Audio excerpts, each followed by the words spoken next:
Viewers and learners, Assalamu alaikum to all of you. Today we are going to solve the questions of the poem Prayer for Strength. It is first question is, why does the poet want God to strike at his heart? It is answer is, poet wants to remove the penury of his heart, means hard heartedness, lacking love and compassion. Poet wants us to be a loving and caring human being.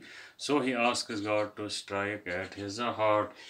Question number two is, what does the poet want the strength for? Its answer is, poet wants the strength to be able to bear his joys as well as sorrows lightly.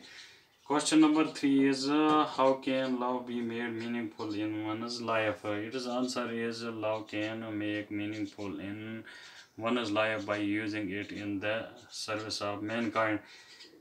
Question number four is, what should be our attitude towards the poor? Its answer is, we should never look down on the poor. They are our fellow beings like us. They too are the children of the same God. We should own them and be kind towards them.